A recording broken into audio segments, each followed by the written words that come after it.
so let's move on to our preview of UFC Vegas 80 coming up this weekend at the Apex in Las Vegas. We're going to cover the whole main card. It's going to be 6 fights.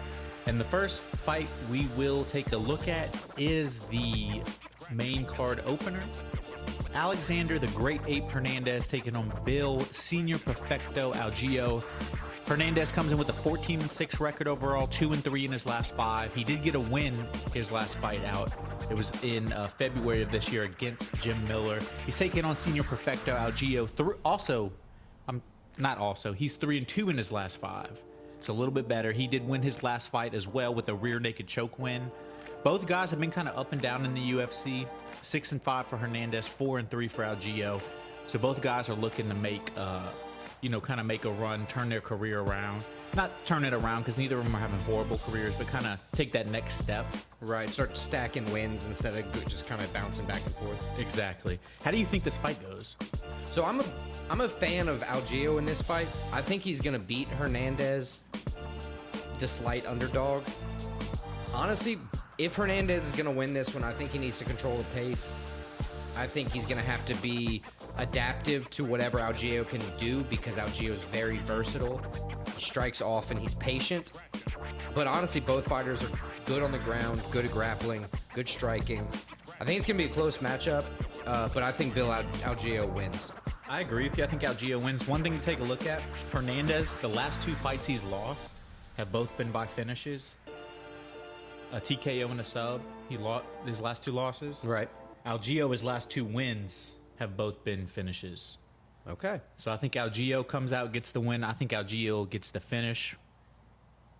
Most likely by sub, but I could see him getting a TKO as well. Yeah, Algeo does have 7 sub victories, so it kind of does play into that, narrative.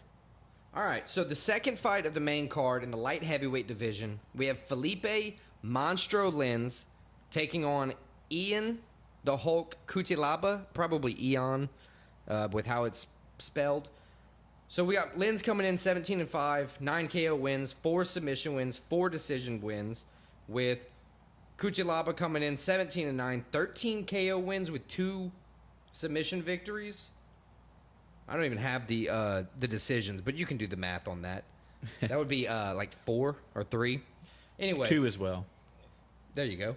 So Lins is perfect at light heavyweight through his 3 fights. He used to fight in heavyweight, dropped down to light heavyweight. 3-0, as you said, in his last 3 fights. So he's kind of looks like he's kind of found his rhythm, found his weight class where he needs to be. I think dropping down, especially if you find success, dropping down that weight class is going to help you realize your full especially power. for a heavyweight, because it typically means like there's more fat. You're just taking it more serious and you're getting in better shape. Right. We've seen a lot of fighters do that, and a lot of times they get better. Hell, I think he's going to dropped all the way from heavyweight to 185 until he found his.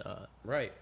It's crazy. So Lins, great for him there. Cutelaba coming in, he's always the aggressor, always looking to finish a fight quickly, almost always shoots a takedown, and he has a very high percentage of getting them.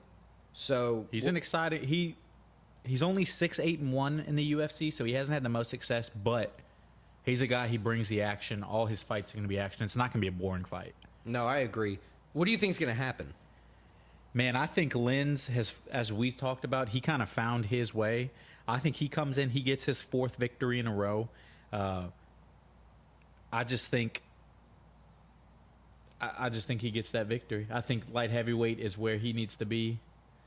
Right, I completely agree. With him as the underdog here, albeit slight, I definitely think he's going to win. I agree with you. I think Lins is going to go 4-0 light heavyweight and continue, in the right weight class for him. All right, so the next fight we're going to take a look at, Drew Dober, the 26-12 American, taking on Ricky the Gladiator Glenn, who comes in 22-7 with 2 draws. Drew Dober, 3-2 in his last 5 UFC fights, but he is coming off of a first-round TKO loss to Fervola. Before that, 3 straight wins. One interesting thing I saw, Dober, his last 6 wins, all KO, TKO wins. So he's been bringing it lately. Yeah, well, I think every time we see a lightweight fight, we say it. I think so, too. Dober, 12-8-1 in the UFC. He's been in the UFC since 2013, so this is his 10th year UFC. Ricky Glenn, he's also been in the UFC a while, since 2016, has not seen quite as much success as Drew Dober. He's 4-4-1 overall in the UFC, so he's been real up and down. 2-2-1 in his last 5. His last 2 fights, he has not gotten a win in, so he's really looking to come in and get the win. I think this is going to be a case of 2 guys coming in, putting a show on. It's going to be fast-paced fight, a lot of heavy swinging. I just don't see how Drew Dober doesn't come in and get a knockout. Yeah, I wholeheartedly agree with the money line favoring Drew Dober. I think it's like minus 450 right now. Yeah, Vegas has Dober as a huge, huge favorite. And mind you, this is Tuesday, so money hasn't even been able to affect the lines yet. So I agree. We have 2 left-hander, 2 southpaws fighting here. Drew Dober, Ricky Glenn, both longtime veterans in the UFC. Both guys coming off of first-round KO/TKO losses too. So it'll be Right. interesting to see how you. It's always interesting to see how fighters respond after that. Yeah, it is a tough response for sure. And both KOs, I believe, came this year, right? Yeah, Ricky Glenn was in April, and I think Drew Dober was. I think it was in February or March, right? Yeah. Honestly, with Drew Dober, I think he's going to win early on in the fight, probably a first-round knockout.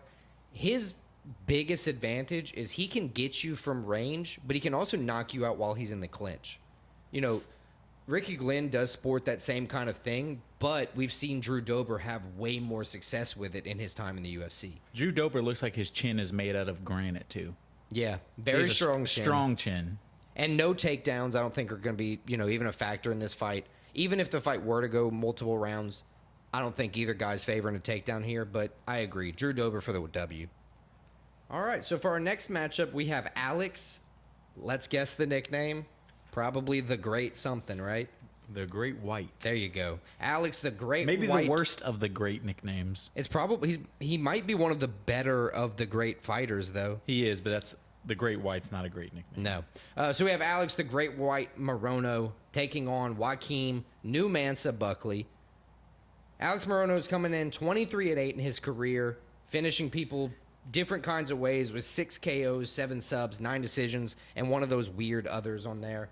Joaquin Buckley's won 16 fights, lost 6, only knocking out and winning by decision. He never loses or wins by submission. 12 KO victories with 4 decisions. What do you think is going to happen in this fight, Christian? So I think these are 2 guys. Morano comes in. He's 4-1 in his last 5 in the UFC. 12-5-1 overall. So he's been in since 2016. He's been in the UFC for a while. 4 UFC finishes, 2 subs, 2 KO. So as you said, he can do it either way. But it seems like decision is his favorite way to win fights. And he's taking on Buckley, who's 3-2 in his last 5 in the UFC. 6-4 overall, UFC wise. He's a guy. He has so much talent, and he's so athletic, and you can see it when he fights. He's super flashy. He probably has one of the best highlight knockouts in UFC history when he had the spinning back head kick. Yeah, that was crazy. It was crazy. The guy was holding his leg, and he spun around and kicked him with the other leg. One of the best highlights ever, but he's a guy, he's been super inconsistent in UFC. So it's always hard to see how Buckley's going to come out and fight. I think Morano, just with the experience, I think he comes in and gets the win. I think he can win more ways than Buckley can. So as long as he doesn't get KO'd, I think he probably wins this fight by decision. I can't argue with anything there. I think we differ on the pick here, but you're not saying anything that doesn't hold true. Joaquin Buckley does stand a very good chance of getting a knockout victory here with his power, but if he isn't careful, I do believe Alex Morono can, get this victory, kind of stolen from him or stolen from Buckley, due to Buckley having that kind of crazy performance style, being willing to go out there and, take some hot shots to deal some damage as well. Yeah, I think the 2 outcomes of this fight are either Buckley with a highlight KO or Morano probably by decision, and I'm leaning more towards Morano by decision. Cool. My pick is Buckley, so this is the first one we differed on so far, so good luck to you, sir. All right, so now let's move on to the co-main event of the evening. Joe Bodybags Pfeiffer taking on Abdul Razak Al Hassan. Yep. Al Hassan, Judo Thunder. 2 Americans. Pfeiffer comes in 11-2 overall. He has 4 straight wins, though, all 4 by KO, TKO. He's 2-0 in the UFC. Both UFC wins are first-round TKO wins, so he's a guy that comes out and he has delivered. He's taken on Al Hassan Judo Thunder. 2-3 in his last 5. 6-4 overall in the UFC, so he's kind of been up and down, but he is coming off of an impressive second round KO win. So he's coming in to try to ride that momentum. Right. But he's taking on a guy that seems, by all accounts, to be a guy on the rise, a guy to look out for, an exciting fighter in Pfeiffer. I wholeheartedly agree, dude. Piper is an adept striker. He can handle it on the ground as well. Although, at 185, you kind of have a mix of fighters who, like Al Hassan, never want to finish it on the ground, and you have a couple fighters who will. Yeah, it's good to have a background regardless. You need to be able to defend yourself. You need to be able to at least, contend on the ground if you're put in that position. Al Hassan's another one of those guys, just like Buckley. Never been subbed, never subbed anybody. In fact, he has 12 career wins as a professional. All 12 of them are KO, TKO. Never even won on the scorecard. Yeah, that's pretty crazy. Look, if you put Pfeiffer's abilities mixed with his aggressiveness, I think it's pretty much destined to be an explosive fight. I don't see this one ending by decision. I think both guys are going to come out here swinging, going at it strong. But I think Pfeiffer, given his just domination, is going to show the reason for his nickname Body Bags, and I think he's going to take out Al Hassan, this Saturday. Yeah, I got Body Bags winning this fight. I think he comes in, he gets his fifth straight TKO, KO win. I think he moves to 3-0 in the UFC, and I think there's a good chance he gets his third straight UFC first round knockout win. I'd be here for it. Our main event for UFC Vegas 80 is Grant KGD Dawson taking on Bobby King Green. Grant Dawson's only loss was in 2016, and since then, he's had one little blemish and one, controversial win. Yeah, he hasn't lost in the UFC. 8 wins, 0 losses, 1 draw. Very solid. He had the draw to Ricky Glenn in 2021. And the controversial split decision win over Madsen. Right. Nothing wrong with any of that. I mean, judges saw it one way. Some fans saw it the other. If you're a Grant Dawson fan, I bet you thought he won, though. Right? I'm sure Grant thought he won. There you go. So, look, Grant's a powerful wrestler. He has great cardio. He's very durable. And Bobby Green is as well. He has great defense, powerful striking. He can get it done a multitude of ways, just like Dawson. The difference here, I think Dawson is more poised.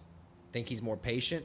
And I think he doesn't kind of use the shit talking necessarily to fuel his anger for the Bobby fight. Green's a showman. Right. He's been in the UFC since 2013, so again, he's another guy. Almost 11 years just in the like league. Dober, we said. Yeah, 10 Drew years. He's 11 wins, 9 losses, 1 draw, 1 no contest in the UFC.